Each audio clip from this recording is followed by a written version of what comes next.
Nyebelin ya, alhamdulillah ya. Selama kenal sama Pak Berdi nggak pernah nyebelin.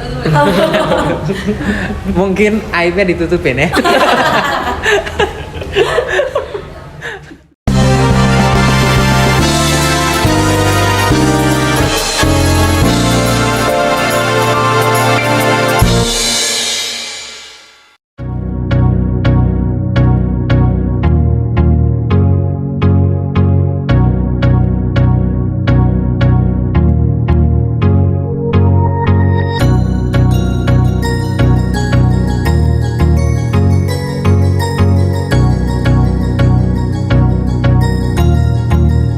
That's good.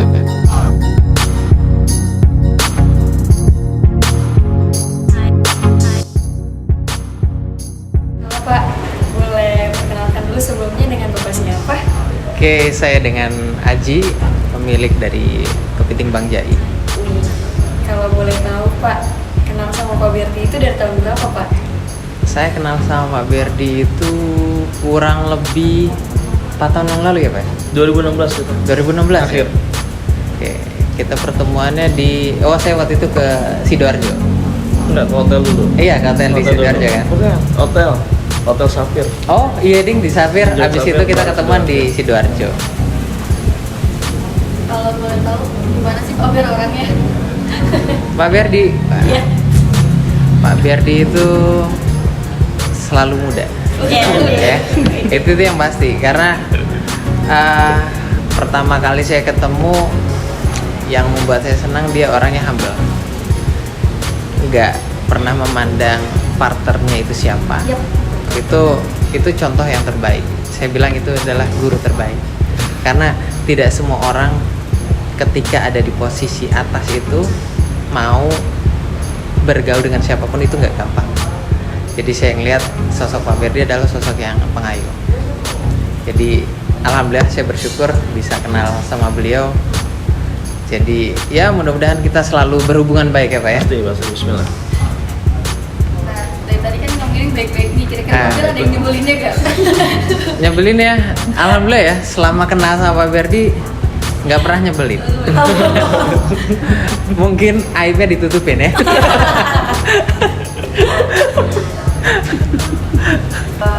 Kalau boleh tahu nih Pak, Ya. kan resto Bapak nih, Ya.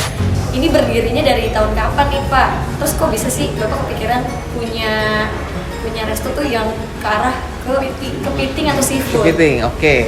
Jadi kalau diceritain panjang ya, jadi shortcutnya aja. Saya itu awal mula datang di Jogja itu kurang lebih sekitar 7 tahun yang lalu. Saya awalnya ngerintis itu namanya warung X-Chef. Ya, warung X-Chef itu kita jual pasta stick dengan konsep di kaki 5. Jadi saya itu nggak mula-mula langsung punya Resto. toko atau resto. Saya awalnya itu dari dorong gerobak, bongkar tenda, ya kayak lumrahnya di kaki 5.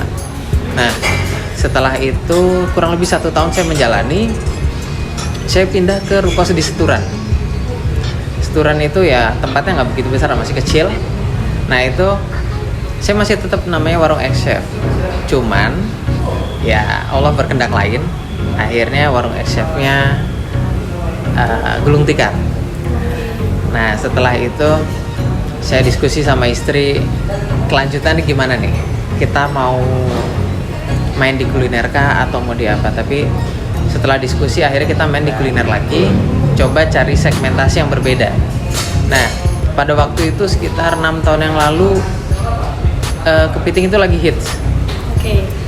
Contohnya kayak di Jakarta itu cut the crab dan lain-lain lah. Itu masih awal-awal dengan konsep makan di waktu itu cut the crab, konsepnya makannya dipakai kertas itu kan.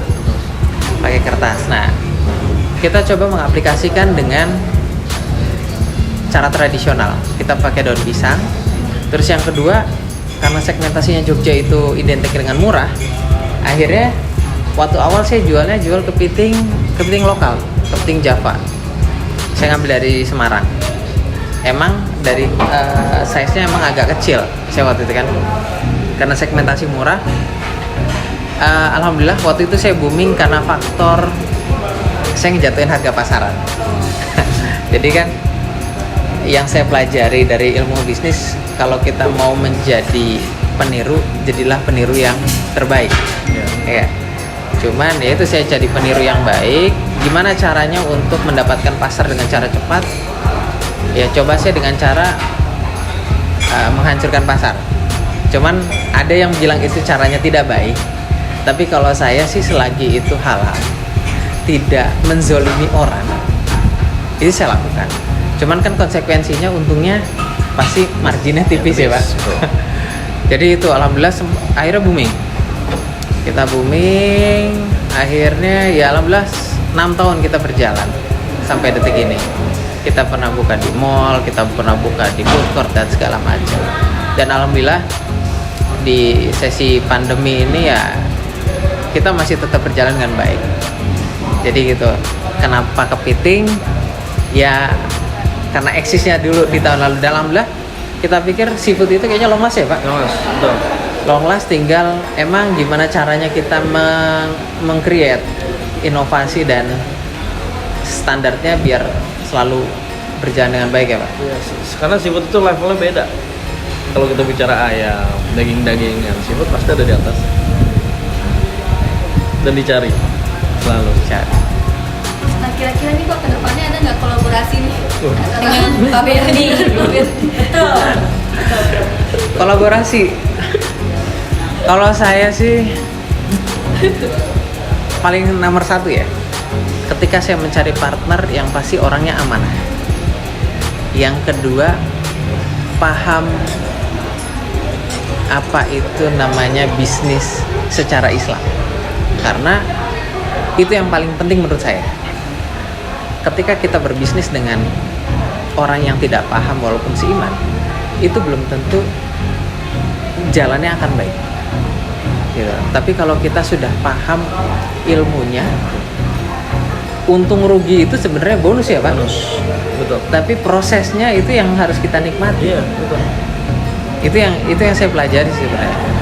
Karena ya kita wallahualam, kita nggak tahu nanti ke depan kita ada join bisnis apapun. Tapi yang sependek pengetahuan saya tentang Pak Berdi so far, beliau adalah orang yang sosok yang baik. Insya Allah. Gitu. Lari lagi ke saya lagi ya. Waduh. Tapi intinya alhamdulillah saya bangga lah ya sama Bang Aji ini, salah satu orang yang bekerja keras. Ya tadi balik lagi, bagaimanapun ceritanya, amanah itu nomor 1. Apalagi kalau kita benar-benar ngikutin sesuai dengan apa yang sudah kita pelajari, dengan apa yang sebagai kita panutan. Di dalam agama selalu diajari tentang kejujuran nomor 1. Proses itu yang harus kita benar-benar nikmati. Masalah hasil itu adalah bonus dari Allah. Manusia boleh punya target, punya impian, tapi balik lagi Allah yang punya kuasa di sini. Kita ikhtiar wajib. Hasil kita serahkan ke Allah. Jangan pernah kita sudah menilai hasil kita nanti ke depan seperti itu takabur. Itu nggak baik. Lebih baik kita jalanin apa yang ada. Insya Allah rezeki akan datang sendiri. Itu aja.